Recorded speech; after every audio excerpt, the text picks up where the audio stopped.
Tal vez, en lugar de hacer más ranas, los magos del faraón deberían haber intentado hacer que regresaran al Nilo para cantar su propia canción. Saca una rana del agua y es solo cuestión de tiempo hasta que muera. Una rana cantora tiene un trabajo especial que hacer y es hecho en los momentos señalados. Cualquier momento está bien para una rana toro, pero no para una rana cantora. Son divinamente programadas para que la música comience y se detenga. Escucha y lo oirás. Una rana suena como un pájaro por la noche. Las ranas cantan una canción oculta, y es una canción que los lectores de la Biblia ya conocen. Quizá la cantes todos los días. Primero, sin embargo, piensa en lo que simboliza una rana. Cefardea igual a rana. Cipor igual a pájaro. Dea igual a entendimiento. Una rana es una, entre comillas, ave de conocimiento. Y fue el conocimiento lo que hizo que Adán y Eva partieran desde el río Jardín, Pisón. Y llamó a Adán el nombre de su mujer, Eva, por cuanto ella era madre de todos los vivientes. Y Jehová Dios hizo al hombre y a su mujer túnicas de pieles, y los vistió. Y dijo Jehová Dios: He aquí el hombre es como uno de nosotros, sabiendo el bien y el mal.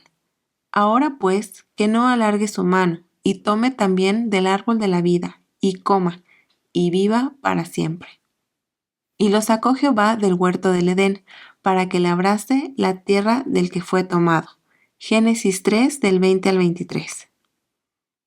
Adán y Eva no guardaron ni protegieron sus vestiduras. Mezclaron el dea o entendimiento del bien y el mal. Por lo tanto, estaban desnudos. Sin estar preparados para que Elohim los visitara en el jardín, sus almas podían, entre comillas, volar como un pájaro de un lado a otro en el jardín hasta que creyeron y actuaron sobre la base de una mentira. Después cayeron o descendieron a la mera tierra natural, sin moverse más de un lado a otro. ¿Quiénes son esos que vuelan como nubes y como palomas a sus ventanas? Isaías 68. Yeshua vino a restaurar el poder de la humanidad para volar de regreso al jardín con su gran sacrificio de resurrección en el altar. Él fue un excelente ejemplo de cómo al principio Adán y Eva podían haber entrado y salido de los reinos espiritual y natural como si no hubiera una barrera en absoluto, nada oculto. Yeshua podía caminar sobre el agua, esconderse en una multitud o moverse de un lugar a otro en un momento. Incluso dejó que Pedro, Santiago y Juan probaran sus, entre comillas, alas, dejándolos ver dentro de un macón, fuera del tiempo en el monte de la transfiguración. Pudieron ver a Moisés y a Elías, vivos y hablando. Mientras los creyentes esperan, se les ordena, entre comillas, guarda tus vestiduras. En otras palabras, eliminar el dea o entendimiento del mal en un proceso continuo de protección y evaluación. Es trabajo, es construir habilidades de jardinería. Las fiestas bíblicas y los sábados ayudan a Israel a reflexionar sobre su trabajo, porque las fiestas fluían del río de la vida desde el trono. La humilde rana lo sabe y canta este secreto. El canto acuático de una rana le recuerda a Israel que, aunque las ranas no pueden volar, ni tampoco los seres humanos, pero algún día los muertos resucitados volarán. Fue profetizado en el quinto día de la creación, cuando las aves fueron creadas. Corresponde a la quinta fiesta, la fiesta de las trompetas, Yom Teruah, cuando los que hayan guardado sus vestiduras subirán como pájaros a su lugar de anidación. Cuando Jehová, Dios, lo envió del jardín del Edén para cultivar la tierra de donde fue tomado, Adán engendró hijos que volverían a la vida física lugar del jardín. Ahí construirían un templo, un lugar santo digno para los superiores, un jardín para descender y una vez más casarse con los dos reinos. Aquellos que son Jerusalén ascendería, o Yahalu, como un sacrificio olá, y la Jerusalén espiritual descendería por Yarad, como en el río Jordán. Yeshua fue enterrado en un jardín en Jerusalén, demostrando que un lugar de muerte era una vez más accesible como un lugar de vida. Uno de los rabinos que se escondía mientras debatía si era más importante el estudio o la acción era Rabí Akiva. Cometió un terrible error cuando creyó que Bar Kokhba era el Mesías, y él lo sabía. Rabí Akiva salió de su escondite y comenzó a reunir estudiantes para enseñar Torá. Fue capturado por los romanos y martirizado por enseñar. Fue despellejado vivo con peines de hierro y murió mientras recitaba el Shema. Muchos judíos acudieron a Bar Kokhba, un falso Mesías, y fueron asesinados. Por otro lado, la muerte de Rabí Akiva despertó un gran fervor por el estudio de la Torá. Sus estudiantes, habiendo presenciado su manera de morir, recitando el Shema y sacando la palabra Ejad en Dios es uno, por lo que moriría con ella en los labios. Rabí Akiva era el indicado, quien dijo que el estudio viene antes que la acción. Se dio cuenta de que tenía que poner sus creencias en acción. El mero hecho de creer en alguien es en el Mesías una cosa. ¿Creemos en ello lo suficiente como para sacrificar nuestras propias vidas? Si este fue un acto de arrepentimiento de Rabí Akiva por su error, es una pregunta para el verdadero juez mismo. El sacrificio de la vida propia era otro de los temas de estos famosos debatientes en el ático de la Pascua. Rabí Akiva representa el potencial de la rana.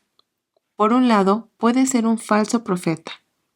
Por otra parte, puede cantar el canto del martirio por la unidad del nombre en el mandamiento más grande, el Shema. Fue en el mismo ático donde los maestros de la Torá discutieron en qué condiciones se requería el martirio por la Torá.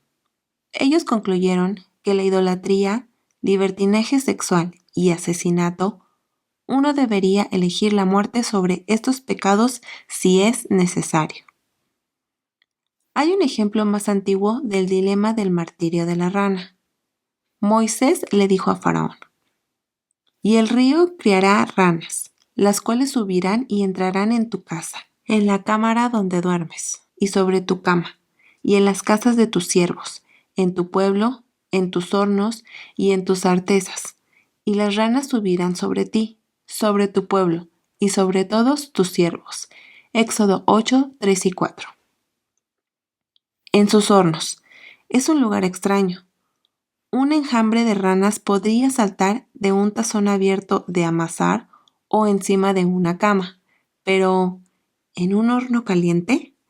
Las ranas obedecieron a una orden divina de suicidarse. Entre paréntesis, no estamos abogando por el suicidio aquí, golpe de cabeza. Consistente con la Pascua como en un tiempo para que Israel contemple el costo de servir y adorar a Yahweh. Las ranas saltan a los hornos calientes para servir a su Creador con su cuerpo y alma, debido a que insinúa una cualidad similar a la de un pájaro. Las ranas, entre comillas, subieron Alá, simbolizando la propia alma lista para ascender, si se le llama a cometer idolatría, inmoralidad sexual o asesinato. Según un rabino, el coraje de las ranas inspiró a 3 hombres a enfrentarse al horno. Asimismo, Sadrach, Mesach y Abednego, de Daniel 3, del 8 al 30, a pesar de su temblor por la situación, los sabios judíos guardan sus vestiduras en medio del fuego. Las vestiduras de obediencia no arden en los ríos celestiales y ni siquiera olían a humo. El único Rey verdadero es capaz de ayudar a los justos a cruzar los ardientes ríos del Edén. En ese día, Son los impíos los que arden sin vestiduras de salvación. Los 3, no 4. Uno como el Hijo de Dios. No adoraría a un ídolo. Poner la creencia en acción puede causar la muerte, pero es vida. Los incendios que realmente cuentan son los ardientes ríos del Edén, porque la definición de un río en hebreo es algo, entre comillas, ardiente y resplandeciente. Yeshua se paró en Sucot y dijo que él era la fuente de las aguas del río para él, entre comillas, sediento. Una característica del hombre rico muerto en la parábola de la muerte de Yeshua. Para los que están en la mano de Yeshua, el fuego no es dañino, sino un retorno a la vida del hogar en el jardín. Beben de los ríos del Espíritu. Y se le acercó el ángel de Jehová en una llama de fuego, en medio de una zarza, y él le miró, y vio que la zarza ardía en fuego, y la zarza no se consumía. Éxodo 3:2. Y no temáis a los que matan el cuerpo, mas el alma no pueden matar. Temed más bien a aquel que puede destruir el alma y el cuerpo en el infierno. La Pascua es experimentar al Santo. Estuviste ahí y estás ahí. El canto de la rana de la Pascua es un recordatorio del martirio. ¿Qué soportaría un creyente por obedecer un mandamiento? Muchas personas han escuchado un silbato que los llama a la Torá, sin ver a la rana como, entre comillas, un pájaro conocedor y un mártir por el conocimiento de la palabra. Los que oyen el silbato corren grave peligro. El peligro es que los creyentes se distraigan tanto en los detalles, es que se olviden de levantarse y practicarlo. Se reducirá al análisis y a la corrección, pero no habrá nadie dispuesto a vivir al nivel de las ranas. Si una rana puede obedecer el mandamiento de saltar en un horno, entonces alguien que es llamado a la Torá debe estar dispuesto a sacrificar algo por ella sin quejarse. Las ranas conocedoras deben dejarse sacar de la zona de confort para obedecer un mandamiento, por una razón muy específica, para que el faraón y los egipcios sepan que hay un único verdadero creador y rey en Israel, y en el horno ardiente de aflicción. Egipto es Abadón. Los faraones solo pueden producir más muerte y miseria. El Dios de Israel extrae la vida de la muerte. Él devuelve a los cautivos arrepentidos a los ríos vivos del Edén. Quita la sangre del agua. Él se devora la muerte y el pecado en victoria. Los hebreos ya tenían miedo incluso antes de que comenzaran las plagas. Ya estaban temblorosos. Imagínate tener sangre y ranas apiladas encima, delante de él, entre comillas, dedo de Dios. Hizo una distinción entre su pueblo y los egipcios. Para hacer eco de una tribulación moderna, la gente ya tenía miedo incluso antes de las plagas como el COVID-19 y el colapso económico que golpeó al mundo. Temían las conspiraciones del gobierno y el glutamato monosódico en su comida, el aumento de la violencia, los transgénicos, demasiada inmigración, muy poca inmigración. Incluso en el estudio de la Torá, los creyentes se sientan y tiemblan ante el mundo que los rodea. Ellos tiemblan incluso antes de que alguien venga a quitarles la vida. Si las plagas son el dedo de Dios, como señalaron incluso los siervos del faraón, entonces tal vez la plaga sirve a una doble función. Tal vez su dedo es para intervenir en las manos de los creyentes, de los sistemas en los que ellos confían, la política, el gobierno, atención médica, armas, la bolsa, etc. Si uno tiene miedo del elemento en el que vive, cuánto más en el elemento en el que morirá. Lo mismo ocurre con nosotros. Si tal es nuestra condición cuando nos sentamos y estudiamos la Torá, de la cual está escrito, entre comillas, porque esa es vuestra vida y la duración de vuestros días. Si vamos y lo descuidamos, cuánto peor estaremos. R. Kant escribe: el estudio es grande, la teoría es importante, la filosofía es necesaria, pero debe eventualmente conducir a la práctica. Hay un tiempo para teorizar, un tiempo para debatir y hacer votos, y hay un momento para actuar, para llevar a un buen término las propias convicciones. 2012, página 48. Es fácil para la rana cantar en el río. ¿Y si lo llaman a cantar por todo Egipto? ¿Lo hará? ¿Lo haremos?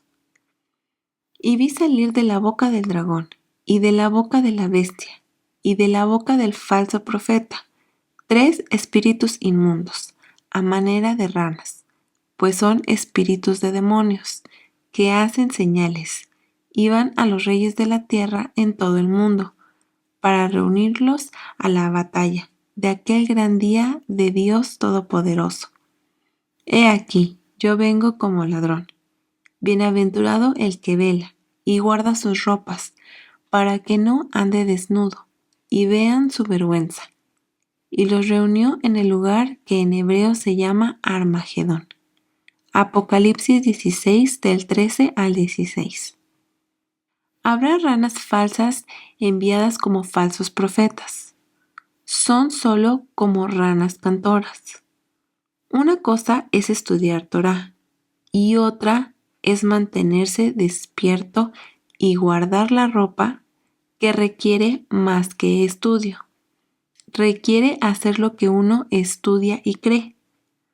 La ropa son obras. Fallando en guardar los preceptos del jardín, aquí hay una manera de permanecer desnudo de ropas honorables en la resurrección. La fe sin obras es muerta. El que no ha sido diligente en el estudio no será diligente en la acción. Una rana fuera del río. Las ranas verdaderas y conocedoras cantan a Israel en cada fiesta, en cada Shabbat, en cada Pesaj, desde la primavera hasta cada Sukkot de otoño durante la temporada de los Moedim. Cuando la gente del campo escucha el canto de las ranas, la primavera está cerca. Cuando su canto se desvanece, el invierno se acerca. De acuerdo con Perek Shirah, una obra tradicionalmente atribuida al rey David, el canto de la rana es, entre comillas, bendito sea el nombre de su glorioso reino por siempre y para siempre. Está tomado de la última canción del rey David, el 8º cántico de la profecía. Será su nombre para siempre, se perpetuará su nombre mientras dure el sol. Benditas serán en él todas las naciones, lo llamarán bienaventurado. Bendito Jehová Dios, el Dios de Israel, el único que hace maravillas. Bendito su nombre glorioso para siempre. Y toda la tierra sea llena de su gloria. Amén y amén. Aquí terminan las oraciones de David, hijo de Isaí. Salmo 72, del 17 al 20. En las oraciones judías diarias, la frase, entre comillas, rana, se inserta entre la primera línea del Shema, el mandamiento más grande. Entre comillas, escucha Israel, el Señor tu Dios, el Señor es uno. Y el resto de la proclama, y amarás a Jehová tu Dios con todo tu corazón, toda tu alma y con todas tus fuerzas. En la historia original de la rana y el príncipe, la rana fue creada para comenzar su canto en el momento del Shema de la tarde y cesar en el Shema de la mañana. Es el versículo de alabanza insertado entre la primera frase del Shema que declara que solo hay uno, y el primer párrafo, que contiene la obligación de amar a Dios con todo el corazón, con toda el alma y recursos hasta la muerte. Se canta en la oscuridad, una luz que brilla cuando todos los egipcios tienen esa oscuridad. La tradición judía dice que cuando los gentiles comienzan a cantar el Shema, la redención completa, el Mesías está cerca. El dragón, la bestia y el falso profeta solo pueden ser, entre comillas, como una rana real. Nunca pudieron atreverse a proclamar, amar o servir al único Elohim creador del universo. Sus cantos son todos falsos. Sus resurrecciones nunca son permanentes o muy buenas. Son muerte, no vida. Y ahora ya conoces el canto secreto que canta el pájaro rana por la noche. Bendito sea su glorioso nombre por siempre, y siempre, y siempre, y siempre, y siempre, y siempre, y siempre. Canten, hijos, canten, el Shema o escucha. Oye Israel, que el Señor es nuestro Dios, el Señor es uno. Shema Israel Adonai Eloheinu Adonai Echad. Bendito sea el nombre de su glorioso reino por toda la eternidad. Baruch Hashem, Kabod, Malkuto, Leolam, Paed. Y amarás a Jehová tu Dios con todo tu corazón, con toda tu alma y con todo tu poder. Y tengo estas palabras que yo te ordeno hoy, esté en tu corazón, y las enseñarás diligentemente a tus niños. Y habla de ellos cuando te sientas en tu casa, cuando caminas por el camino, cuando te retiras y cuando te levantas. Y lo harás atarlos como una señal en tu mano, y deja que sean frontales entre tus ojos. Y las escribirás en los postes de las puertas de tu casa y en tus compuertas. Capítulo 3. La canción de Moisés. Jacino, prestar oído. Deuteronomio 32, 1 al 32, 52. Segunda de Samuel 22, del 1 al 51. Salmo 71 y Juan 5:24. La canción de Moisés en el mar de juncos o mar rojo no es la canción de Moisés, sino tal vez la proto-canción de Moisés, cantando de nuevo en numerosos cantos de alabanza y adoración. La canción de Moisés no es tan reconfortante, al menos en su comienzo, como la canción del mar. Es más vil en sus profecías, y el mismo nombre de la porción de la Torá, Hasinu, se repite numerosas veces en el libro de Apocalipsis, y especialmente en los sermones de Yeshua. Entre comillas, escucha, y el que tenga oído, que oiga. Destallan señales rojas que dirigen al lector a la canción de Moisés, Hasinu. 2 testigos. Moisés silenció el cielo y la tierra para convertirse en testigos de su canto. Escuchad cielos y hablaré, y oiga la tierra los dichos de mi boca. Deuteronomio 32:1. Hay otros silencios que lo comparan, pero el Apocalipsis también registra que habrá un silencio. Cuando abrió el séptimo sello, se hizo silencio en el cielo como por media hora. Apocalipsis 8:1. Media hora sería tiempo suficiente para que la parashá Hasinu sea cantada o coreada en la mayoría de las sinagogas. Moisés llama a 2 testigos importantes, el cielo y la tierra. Cada una tiene su canto desde el tiempo de la creación. Mira hacia el cielo en una hermosa y estrellada noche, y puede que lo oigas.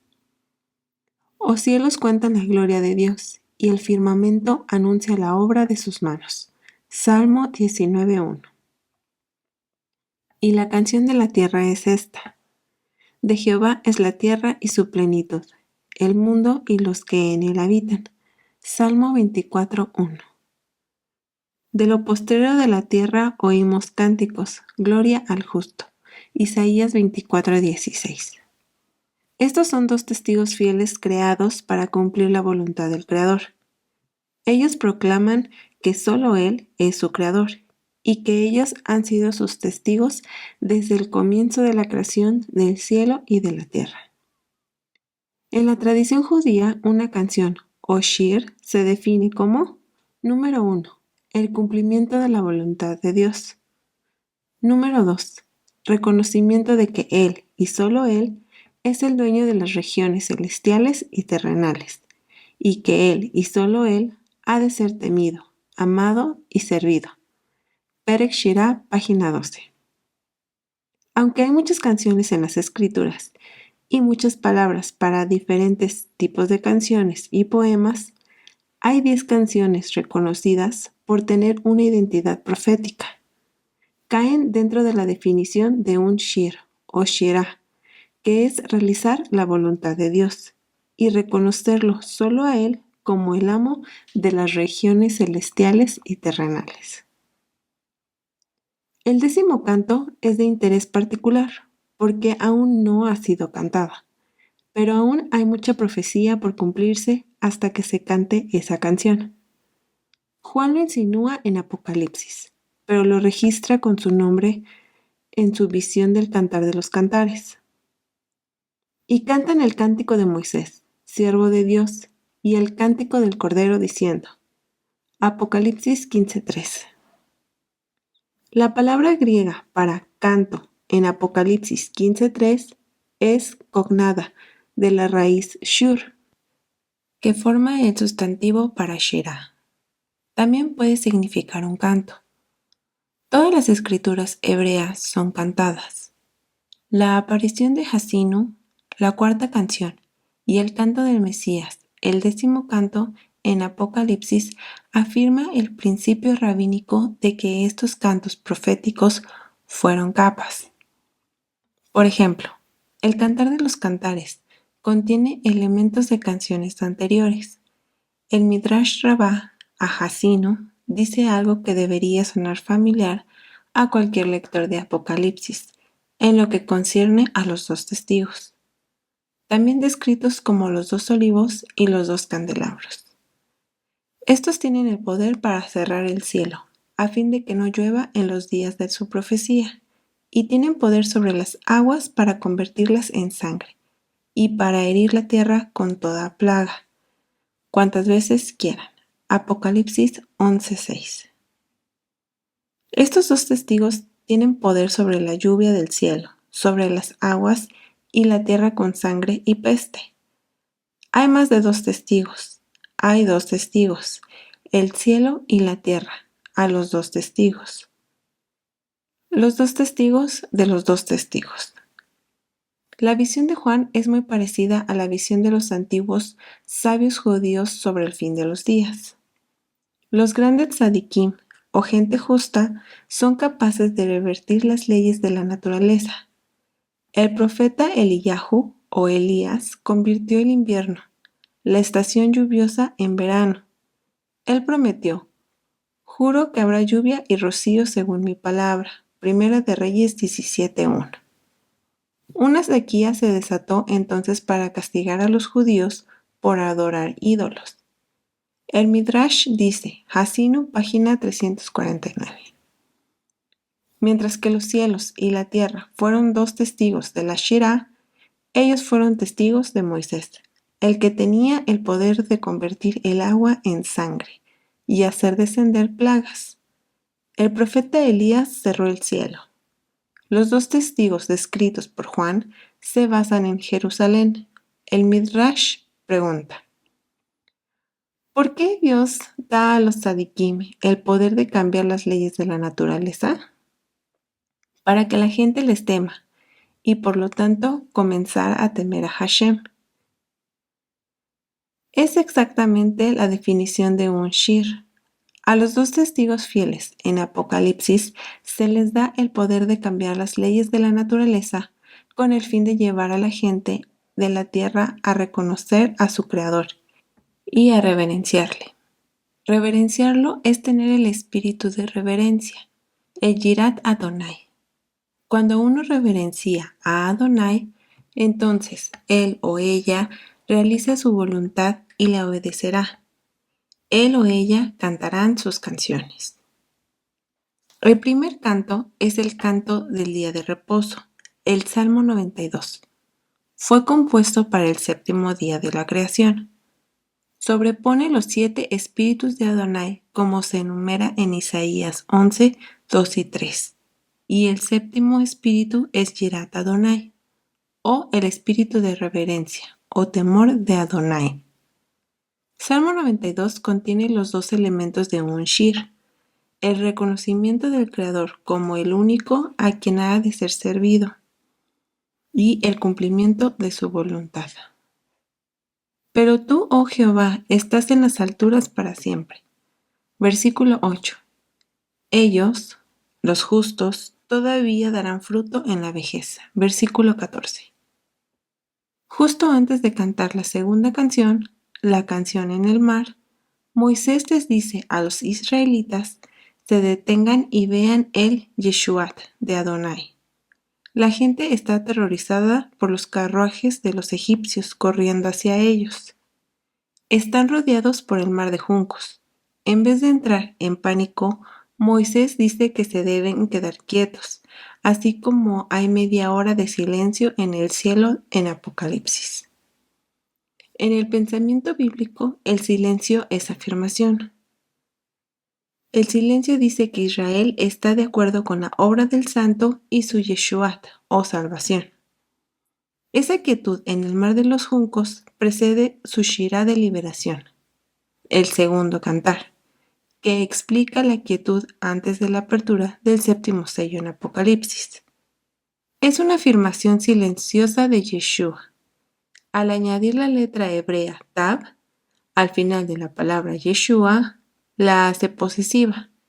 En otras palabras, la salvación de Adonai. Por lo tanto, Yeshuat. He aquí otro ejemplo. Yireh, reverencia, respeto o miedo. Yirat, Adonai, la reverencia de Adonai. El primer gran cántico de Israel, la segunda canción, vino después de la división del mar de juncos en Éxodo 15. El preámbulo describe la condición espiritual que procedió a la canción. Y el pueblo temió a Jehová, y creyeron a Jehová y a Moisés su siervo. Éxodo 14:31. La muerte y resurrección de los 2 testigos y el terremoto que sigue trae el resultado esperado de las señales de los testigos. En aquella hora hubo un gran terremoto, y la 10ª parte de la ciudad se derrumbó, y por el terremoto murieron en número de 7,000 hombres, y los demás se aterrorizaron, y dieron gloria al Dios del cielo. Apocalipsis 11:13. Por fin, una canción en la ciudad santa. Reverencia cumplida. En Apocalipsis capítulo 15, los justos cantan la Shirá de Moisés. En su proclamación de la palabra, los 2 testigos demuestran que los 2 testigos de Moisés se han convertido en los ejecutores de la canción. El cielo y la tierra dan testimonio de que la Torá caerá como lluvia y fluirá como rocío. La hambruna, las plagas y los incendios brotan del cielo y de la tierra para provocar la redención final de los justos. El cielo y la tierra cantan su shirim. El sol canta. El sol y la luna estaban en sus lugares. Se fueron a la luz de las flechas, al resplandor de tu lanza reluciente. Habacuc 3:11. Josué 10 del 12 al 13. La luna canta. Entre comillas, hizo la luna para las fiestas. El sol conoce su destino. Salmo 104:19. Los 2 testigos tienen 2 testigos, el cielo y la tierra. Los 2 testigos también se vuelven en ejecutores de las sentencias, siendo sus manos las primeras en actuar con hambruna, el cielo, plaga en la tierra. Sino que lo matarás, tu mano se alzará primero sobre él para matarle, y después la mano de todo el pueblo. Le apedrearás hasta que muera, por cuanto procuró apartarte de Jehová tu Dios, que te sacó de la tierra de Egipto. de casa de servidumbre para que todo Israel oiga y tema, y no vuelva a hacer en medio de ti cosa semejante a esta. Deuteronomio 13 del 9 al 11. Los dos testigos son, entre comillas, observados cuando resucitan en la nube, y sus cadáveres estarán en la plaza de la grande ciudad, que en sentido espiritual se llama Sodoma y Egipto, donde también nuestro Señor fue crucificado. Y los de los pueblos, tribus, lenguas y naciones verán sus cadáveres por 3 días y medio, y no permitirán que sean sepultados. Y los moradores de la tierra se regocijarán sobre ellos, y se alegrarán, y se enviarán regalos unos a otros, porque estos dos profetas habían atormentado a los moradores de la tierra. Pero después de 3 días y medio entró en ellos el espíritu de vida enviado por Dios, y se levantaron sobre sus pies, y cayó gran temor sobre los que lo vieron, y oyeron una gran voz del cielo, que les decía: Subid acá, y subiremos al cielo en una nube. Y sus enemigos lo vieron. Apocalipsis 11 del 8 al 12. La tradición dice que los israelitas fueron protegidos en el desierto con 7 nubes de gloria, llevándolos en las alas del águila y cuidándolos, entre comillas, como un águila que se agita hasta su nido. En Deuteronomio 32 del 1 al 11, Rahab dice que las naciones están conscientes de la protección divina, los vigilaron. Cuando caminaban en la misma reverencia de la canción del mar, las nubes daban a los israelitas una experiencia de viaje semi-resucitada. Los acontecimientos de Apocalipsis son para restaurar la reverencia en la tierra, y sus cantos de testimonio de la realización de la voluntad de Dios, y que solo Él ha de ser temido, amado y servido. La canción se lleva a cabo por la palabra, y será resucitado por la palabra. Hasinu nos da la declaración más explícita de la resurrección de la Torá. Y no hay Dios fuera de mí. Yo soy quien da muerte y da vida. Yo hago la herida y yo soy quien la curo. Deuteronomio 32-39. Lo que resume la definición de Shira en Apocalipsis, hay entre comillas libros que definen la posición de uno, ya sea de Girat o de la muerte. Nótese el patrón de la obra de Adonai. Dar, muerte, igual a dar vida. Herir, igual a sanar. Con la palabra la creación cobró vida. Por la palabra murió. Por la palabra fue herida. Por la palabra será sanada. El árbol de la vida es para la sanación de las naciones. La canción de Moisés da los detalles del, entre comillas, cumplimiento de la voluntad de Dios a través de palabras o discurso. Escuchar cielos y hablaré, y oiga la tierra los dichos de mi boca. Goteará como la lluvia mi enseñanza, destilará como el rocío mi razonamiento, como la llovizna sobre la grama, y como las gotas sobre la hierba. Porque el nombre de Jehová proclamaré, engrandeceré a vuestro Dios. Deuteronomio 32, 1 al 3. El Midrash al verso 39 dice: Nuestros sabios explican que, aunque el cuerpo humano se descompone después de la muerte, el alma continúa existiendo en el mundo eterno de la vida. Las almas de los tzadikim y tzadikaniot, o hombres y mujeres justos, experimentan un tremendo gozo y felicidad. Cuando mayores sean sus logros espirituales en este mundo, más intensas serán las bienaventuranzas después de la muerte. El mundo en el que entran estas almas después de la muerte suele ser conocidos como el Gran Edén. El Midrash continúa mostrando la división de la existencia de la humanidad, que está muy cerca de la división de las eras de revelación, 20 del 4 al 6. Podemos dividir la existencia de la humanidad en 5 periodos. Periodo 1. La vida en el mundo presente. 2. Gran Edén.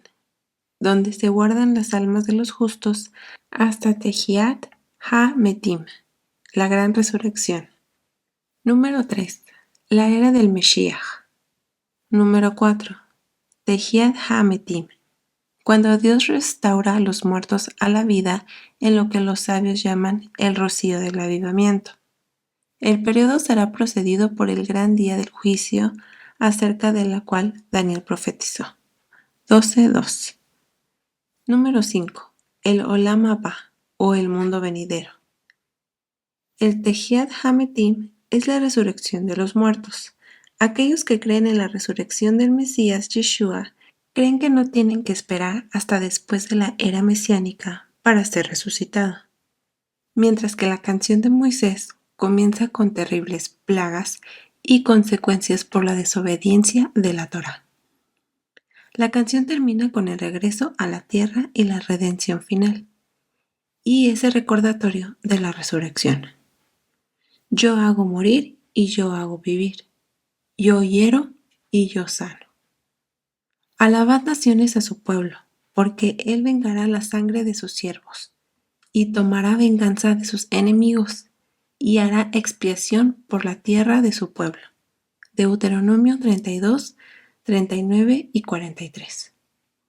Los apóstoles hablan de la resurrección en las nubes de gloria, en la que la presencia de Adonai guardaba a su pueblo. Ahí estarán con Yeshua, y ahí disfrutarán los beneficios de la primera resurrección durante su reinado, porque creyeron en la canción de Moisés y vivieron por la palabra de resurrección, incluyendo los libros de Moisés. Tienen las vestiduras apropiadas de salvación y vestiduras de justicia para entrar en el reino. Una vez más, pueden vigilar y servir en el jardín. Aquellos que cantan la canción de Moisés, la cuarta canción, también pueden cantar la canción del Cordero, la 10ª canción. Aquellos cuyas vidas cantan con el cumplimiento de la voluntad de Dios, con el reconocimiento de que Él y solo Él es el dueño de las regiones celestiales y terrenales, que Él y solo Él debe ser temido, amado y servido, esos hijos cantarán la canción del Cordero. El Tejiat Ha-Metim, de acuerdo con Juan. Y vi tronos, y se sentaron sobre ellos los que recibieron facultad de juzgar, y vi las almas de los decapitados, por causa del testimonio de Jesús y por la palabra de Dios, los que no habían adorado a la bestia, ni a su imagen, y que no recibieron la marca en sus frentes ni en sus manos, y vivieron y reinaron con Cristo 1000 años. Pero los otros muertos no volvieron a vivir hasta que se cumplieron 1000 años. Esta es la primera resurrección. Bienaventurado y santo el que tiene parte en la primera resurrección. La segunda muerte no tiene potestad sobre ellos, sino que serán sacerdotes de Dios y de Cristo, y reinarán con él 1000 años. Cuando los 1000 años se cumplan, Satanás será suelto de su prisión, y saldrá a engañar a las naciones que están en los 4 ángulos de la tierra, a Gog y a Magog, a fin de reunirlos para la batalla, el número de los cuales es como la arena del mar. Y subieron sobre la anchura de la tierra, y rodearon el campamento de los santos, y la ciudad amada. Y de Dios descendió fuego del cielo, y los consumió, y el diablo que los engañaba fue lanzado en el lago de fuego y azufre, donde estaban la bestia, el falso profeta, y serán atormentados día y noche, por los siglos de los siglos. Y vi un gran trono blanco, al que estaba sentado en él, de delante del cual huyeron la tierra y el cielo, y ningún lugar se encontró para ellos. Y vi a los muertos, grandes y pequeños, de pie ante Dios, y los libros fueron abiertos, y otro libro fue abierto, el cual es el libro de la vida. Y fueron juzgados los muertos por las cosas que estaban escritas en los libros, según sus obras. Y el mar entregó los muertos que había en él, y la muerte y el Hades entregaron los muertos que había en ellos, y fueron juzgados cada uno según sus obras, y la muerte y el Hades fueron lanzados al lago de fuego. Esta es la muerte segunda, y el que no se halló inscrito en el libro de la vida fue lanzado en el lago de fuego. Salmo 92. Un salmo, cántico para el día de reposo. Bueno es alabarte, oh Jehová, y cantar salmos a tu nombre, oh Altísimo. Anunciar por la mañana tu misericordia y tu fidelidad cada noche. En el decacordio y en el salterio, en tono suave con el arpa, por cuanto me has alegrado, oh Jehová, con tus obras. En las obras de tus manos me gozo. Cuán grandes son tus obras, oh Jehová, muy profundos son tus pensamientos. El hombre necio no sabe, y el insensato no entiende esto. Cuando brotan los impíos como la hierba, y florecen todos los que hacen iniquidad, es para ser destruidos eternamente. Mas tú, Jehová, para siempre eres altísimo, porque he aquí tus enemigos. Oh Jehová, porque he aquí, perecerán tus enemigos, serán esparcidos todos los que hacen maldad, pero tú aumentarás mis fuerzas como las del búfalo. Seré ungido con aceite fresco, y mirarán mis ojos sobre mis enemigos. Oirán mis oídos de los que se levantaron contra mí, de los malignos.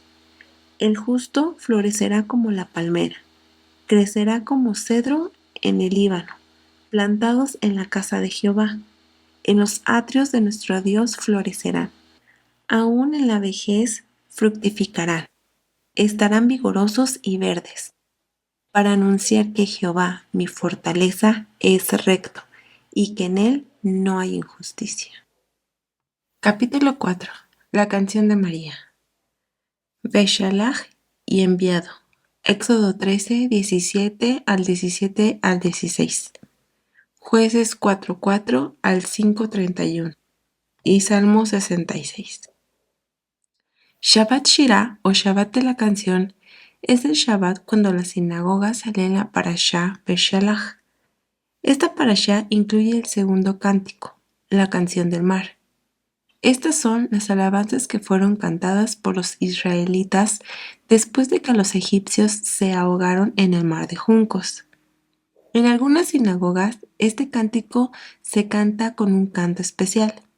Dado que la separación del mar se celebra como un gran milagro y el episodio culminante del éxodo de Egipto. La canción del mar se ha asociado con la acción de gracias y alabanza. La tradición judía enseña que solo hay 10 canciones verdaderas en la historia del mundo. Son más que melodías, son expresiones de la armonía de la creación y marcan transiciones significativas en la historia espiritual de Israel. La porción de la Haftarah de Beshalach también contiene otra de estas canciones, la canción de Débora, en Jueces 5 del 1 al 3. La canción de Débora es la sexta canción. Los sabios enseñan que aún no se ha cantado la 10ª y última canción. Es el cántico de la venida del Mesías que será cantado al fin de los días. Es el eco de María y de las mujeres israelitas del cántico del mar lo que lo hace distinto. Sus letras reflejan las de Moisés y la gramática distintiva de la canción es una maravillosa profecía concerniente al carruaje divino que solo más tarde puede ser vista más claramente a través de los ojos de Ezequiel y Eliseo. Y María la profetisa, hermana de Aarón, tomó un pandero en su mano, y todas las mujeres salieron en pos de ella con panderos y danza. Y María les respondía: Cantad a Jehová, porque en extremo se ha engrandecido. Ha echado en el mar al caballo y al jinete. Éxodo 15, 20 y 21. La canción suena poética, porque hay un uso de la sinécdoque, una técnica lírica en que el escritor o cantante utilizará la parte para representar el todo. En este caso, el singular, entre comillas, caballo y jinete, representan los muchos caballos y jinetes de los carros del faraón. En hebreo, el conductor de un carro no se distingue del jinete del caballo, como en español. Por ejemplo, los conductores de carros en Zacarías son vistos como jinetes por Juan. Jinetes, Apocalipsis 6, igual a conductor de carros en Zacarías 6.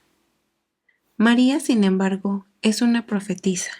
Las palabras no son aleatorias en las escrituras, por lo que el singular de las palabras puede referirse poéticamente a muchos carros, o las palabras singulares pueden aludir a un caballo y jinete específicos que fueron destruidos en el mar.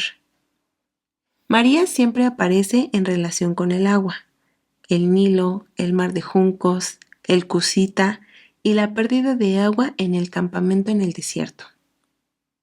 La descripción de la muerte de María en Números 21 es seguida inmediatamente por el episodio de las aguas de Meribá. María murió ahí. La comunidad se quedó sin agua. Bebe 1 y 2. Los rabinos aprenden de esta justaposición que la muerte de María resultó en la escasez de agua. La acreditación, la existencia del pozo que acompañaba a los israelitas en sus andanzas por el desierto y les proveyó de beber agua, Rashi a Números 20. El pozo, según los rabinos, fue una de las cosas creadas en la víspera del sábado en el crepúsculo. Lo describen como un pozo maravilloso que brota de sí mismo como una roca llena de agujeros. El pozo está representado en las ruinas de un mural en la Dura Europos, sinagoga que fue destruida en el siglo III DC en el mural. El pozo de María tiene corrientes de agua que salían de cada una de las tiendas de las 12 tribus de Israel. Aunque solo hay pequeños indicios del papel de María dentro del campo israelita, Miqueas profetizó: porque yo te hice subir de la tierra de Egipto, y de la casa de servidumbre te redimí, y envié delante de ti a Moisés, a Aarón y a María. Miqueas 6:4. El Midrash enumera el pozo entre los 3 dones que fueron dados a Israel por mérito de sus líderes. El maná fue dado a cuenta de Moisés, la columna de nube por mérito de Aarón y el pozo por mérito de María. El pozo de luego reapareció por mérito de Moisés, es el que menciona en el canto del pozo Números 21. Los 3 dones, el pozo, el maná y la nube, finalmente desaparecieron a la muerte de Moisés. De acuerdo con la Agadá, este pozo continúa brotando dentro del mar de Galilea. Talmud de Jerusalén, Kilayim 9332, inciso C. El viaje por el desierto era una profecía de una redención futura. Los 3 constantes milagros estaban asociados con el liderazgo de Moisés, Aarón y María. Llegaron los hijos de Israel, toda la congregación, al desierto de Sin, en el mes primero, y acampó el pueblo en Cades. Y ahí murió María, y ahí fue sepultada. Números 21. El texto implica que María murió en el mes de la Pascua, el mes de Nisán. Esto explica el siguiente versículo, entre comillas: no había agua para la congregación, y se unieron contra Moisés y Aarón. La primera afirmación es la causa de la segunda. Con un buen ojo para lo que está y lo que no está en el texto, los antiguos sabios se dieron cuenta que algo hacía falta, porque los israelitas estaban de luto por la pérdida de María, estaban desanimados y arremetieron contra Moisés y Aarón. Esto fue un error, pero lo que falta podría explicar por qué arremetieron contra ellos, así como de por qué las reacciones de Moisés y Aarón fueron excesivas. También explica por qué la acusación del santo contra los hermanos es que no santificaron su nombre. Esa falta de algo es un tiempo de luto por María. Era costumbre tener un periodo de luto familiar por un pariente cercano, y era costumbre, entre paréntesis y bíblico, tener un periodo de luto establecido para un líder nacional. Aarón sabía llorar por un líder en orden de santificar el nombre. Cuando sus dos hijos, Nadab y Abiú, fueron asesinados por un fuego santo por ofrecer incienso inapropiadamente, el incienso ofrenda en el tabernáculo, a Aarón no se le permitió salir del tabernáculo porque el aceite de la unción estaba sobre él. Sin embargo, estos eran más que los hijos de Aarón. Estos eran líderes nacionales, sacerdotes que procedían a su padre Aarón. En su dolor, Aarón no comió la ofrenda por el pecado, lo que hace enojar a Moisés. Aarón le responde. Y respondió Aarón a Moisés: He aquí, hoy han ofrecido su expiación y su holocausto delante de Jehová, pero a mí me ha sucedido estas cosas. Si hubiera yo comido hoy del sacrificio de expiación, ¿será esto grato a Jehová? Y cuando Moisés oyó esto, se dio por satisfecho. Levítico 10, 19 al 20. Los diezmos y las ofrendas no deben comerse con dolor. El duelo es una emoción que está entrelazada con el reino de la muerte. Sin embargo, también el duelo por un ser querido fallecido es algo que se espera en la Escritura. Puesto que Aarón no pudo llorar adecuadamente por sus hijos, toda la nación de Israel intervino para llorar a sus hermanos y líderes Nadab y Abiú. Pero tus parientes, toda la casa de Israel, se lamentarán del incienso que el Señor ha producido. Incluso un ser humano que había sido ahorcado como castigo tuvo que ser retirado del árbol antes de la puesta del sol. El cadáver tenía que ser tratado con respeto por aquel en cuya imagen del ser humano fue hecha. David dio gracias a los hombres de Jabes en Galaad que recuperaron los cuerpos mutilados de Saúl y Jonatán de la muralla de Betzán, en gran riesgo para dar a los huesos un entierro adecuado. El duelo es una parte importante de la vida espiritual, ya que es un momento en el que se permite que las emociones desborden sus límites. El espíritu, que funciona en base a, entre comillas, está escrito, no en, entre comillas, yo siento, permite que las emociones pesadas y poderosas desborden los límites habituales. Incluso hoy en día, las caravanas fúnebres desafían las normas de tráfico y los semáforos hasta llegar al cementerio. El resto del tráfico se detiene a un lado de la carretera para honrar a los muertos y a los que los lloran. En este periodo de caos emocional, los dolientes no son reprendidos por sus preguntas, enojo o tristeza.